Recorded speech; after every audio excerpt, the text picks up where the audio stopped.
In today's video, I show you all the best pals in the game. These pals include all types of combat pals, travelling pals, base pals and much more. Make sure to stick to the end as you won't want to miss out on all these setups and their passives. Starting off with a simple one, we have flying pals. For the top spot it comes down to Xenolord or Palworld's OG Jetragon. Jetragon is slightly faster than Xenolord, but it really is only by a fraction, so it doesn't really matter. I personally prefer Xenolord as it allows me to use my weapons, which work really well for my party's setup of Gobfins, which we will cover soon. My biggest downfall for Xenolord is when it runs out of stamina, as he will start to drown when it's over water. However, Xenolord has much more stamina than Jetragon, so the chances of that happening is very slim.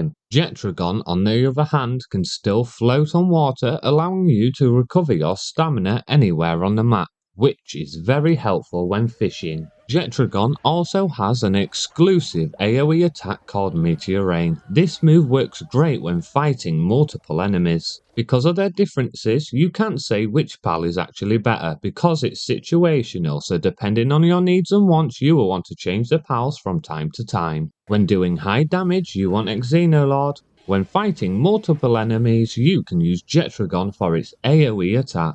Moving on to swimming, there is only one king of the sea, and that's Neptilius, as he's the fastest swimming pal in the game. This is perfect for salvaging, as having a swimming pal is a must. You can even have 4 fully condensed Gelroys to increase all of that sweet loot due to their partner skill. When it comes to fishing though, Jetragon will be the best option as it allows you to fly anywhere at a super fast speed. You can even use pals like Gloopy in your party to make your fishing experience easier. This is great for console players as I've been told this minigame is a lot harder when using a controller. When it comes to land mounts, Fenglope is the Usain Bolt of Palworld. This is the fastest land mount in the game, which also comes with a double jump and dash ability. Fenglope will be your go-to pal for running all of your dungeons. The only exception to this is Sakurajima dungeons, as Mew is the fastest pal on sand. Due to Fenglope's natural speed, Mew isn't much faster as there's lots of times you won't be able to run on the sand. For all the flying and land mounts you want Swift, Runner, Nimble and Legend as your passives. These passives gives your pals the most speed boost in the game, making them become so much faster. You also want to fully condense all these pals to increase their partner skills, especially with Fenglope as Fenglope becomes even faster. When it comes to raid pals, there's so many different pals and setups that work really well, but my favourite pal is German-Tide Ignis. This is because German-Tide Ignis can defeat both Alpha Bellanoirs and Blazamut Ryu, which will save you a lot of time when breeding. For German-Tide Ignis active skill, you can obtain Holy Burst, which will make German-Tide stronger against these 2 raid bosses. You can make them even stronger when you feed your pals Mammarus Curry or Mozzarella Cheeseburger, as these increase your pal's attack by 20 to 25%. For defeating Xenolord, you will want to use Bastigor or Frostallion, as these are the strongest ice pals in the game. I'd highly recommend flying on a Frostallion, as this will turn your player's damage into ice damage, which is Xenolord's biggest weakness. This, combined with Gobfins, will make your character rain havoc when using your weapons. Moving on to party pals,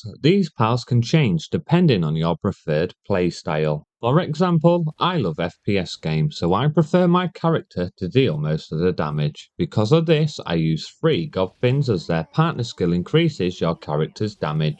I also use a Gale Claw as this is the fastest gliding pal in the game, allowing me to easily glide out of the way of enemy attacks while still dealing high damage. In my Gobfins and Gale Claw, I use Vanguard and Stronghold Strategist, as these will further increase my survivability and damage output. For players who prefer the pals to do all the damage, you can use strong pals with different elemental types, which will allow you to always use the strongest element against your enemies. You can even use this Gobfin setup with a fully condensed Noclum, as he has a 200% attack and defense boost when activated, allowing you to easily defeat all the tower bosses. If you wanted, you could even run pals like Dazzy, which allows you to have 5 pals summoned out at a time, which is great when fighting against water pals, as electricity pals dominate against water pals. For my favourite party pal that doesn't involve combat, we have Yakumo. This is because Yakumo's partner skill allows you to capture pals which will have a chance of obtaining your Yakumo's passives. For this to work, Yakumo will need to be summoned out, so make sure Yakumo is set to neutral so he doesn't defeat your target. You must also have the saddle unlocked and crafted, but he doesn't have to be mounted. I'd recommend having only 2 passives per Yakumo, as any more than that you will have to catch a bunch more pals to obtain all the passive skills you want.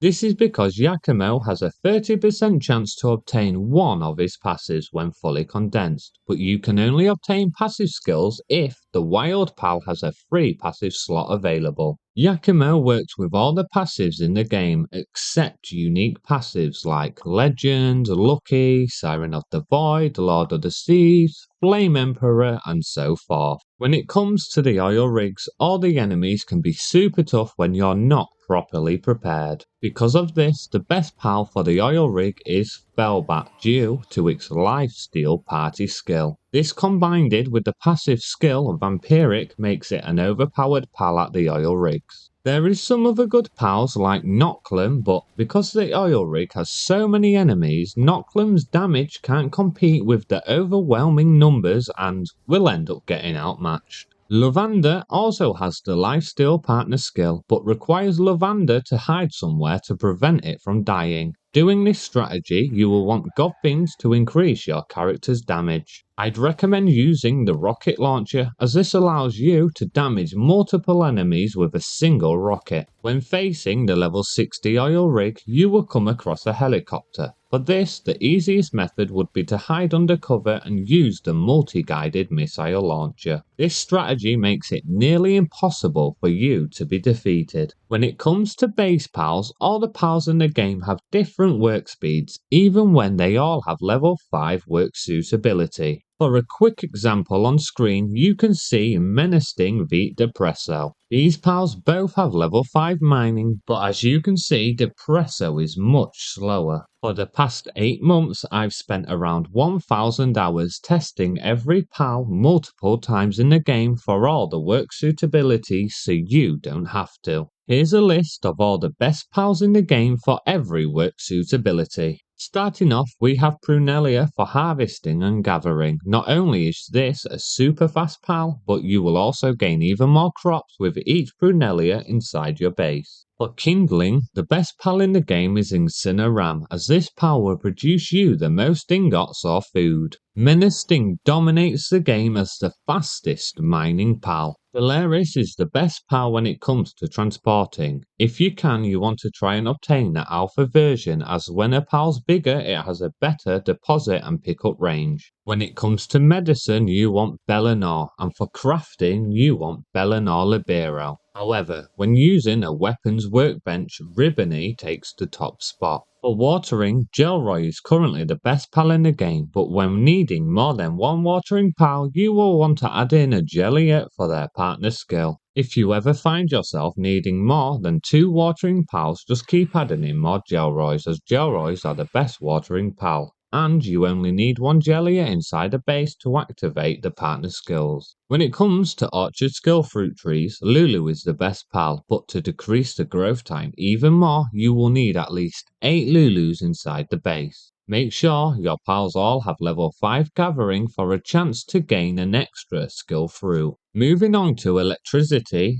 Dazzy Noct is the best pal in the game. With this base setup, I only need 1 Dazzy Noct, but I have completed all my pal research, which gives my bases extra production bonuses. For woodcutting, Struma Noct is the best pal in the game, as it reduces all pals' sanity inside the base. You don't want the most effective woodcutting pal because wood becomes irrelevant very early on. For all the best base pals, you want Artisan, Serious, Work Slave and Remarkable Craftsmanship, as these passive skills increase their work speed tremendously. For pals that make life easier, we have Bee Guard, which is used to provide honey when placed inside a ranch. The honey is used with a bunch of other ingredients which you can simply buy from a travelling merchant.